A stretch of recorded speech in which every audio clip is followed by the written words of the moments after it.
बिहार के सियासी महाभारत हर चुनाव में एक नया ट्विस्ट आता है, लेकिन इस बार का ट्विस्ट ना तो किसी विरोधी ने दिया है और ना ही किसी बाहरी ने। ये ट्विस्ट आया है सीधे सीधे सत्ता के गलियारों से, परिवार के अंदर से।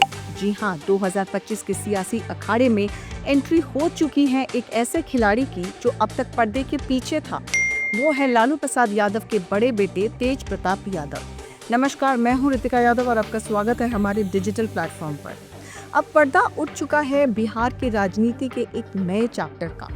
पटना के मौर्य होटल में एक ऐसा गठबंधन ने आकार लिया जो बिहार के समीकरणों को हिलाकर रख देगा। एक तरफ है टीम तेज प्रताप के मुखिया तेज प्रताप यादव और दूसरी तरफ है हेलीकॉप्टर बाबा के नाम से मशहूर प्रदीप निषाद की वीवीआईपी पार्टी। जी हाँ, हेलीकॉप्टर बाबा ने खुद इस गठबंधन की पुष्टि कर दी है।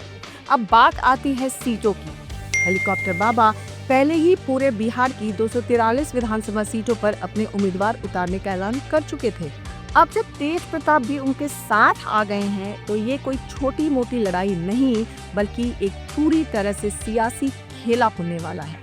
इस पूरे सियासी दांव का केंद्र है निषाद वोट बैंक। बिहार की राजनीति में निषाद समुदाय अब एक गेम चेंजर बन चुका है।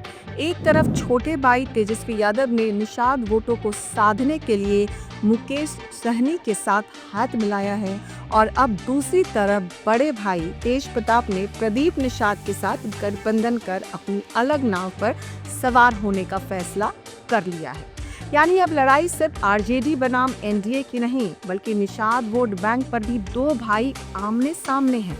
इस नई चाल का सबसे बड़ा असर पड़ेगा आरजेडी पर। ये सिर्फ गठबंधन नहीं है, बल्कि तेज प्रताप की अपने भाई और अपनी पार्टी को एक सीधी चुनौती है। ये संकेत देता है कि अब तेज प्रताप अपने दम पर राजनीति की जमीन तैयार करने की मंशा में है। अगर ये गठबंधन जमीनी स्तर पर असर दिखाता है तो बिहार की राजनीति में एक नई धुरी का उदय हो सकता है और शायद तेज प्रताप उस धुरी के केंद्र में हो।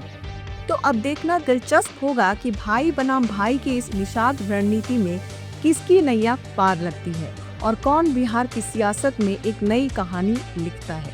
आपका इस पर क्या कहना है? अपनी राय हमें कमेंट में जरूर बताइएगा। अगर आपको हमारी ये रिपोर्ट पसंद आई हो तो बने रहें हमारे साथ, क्योंकि खबर के हर चौराहे पर पोस्टमैन आपको मिलेगा सत्य के संदेश के साथ। जय हिंद, जय भारत।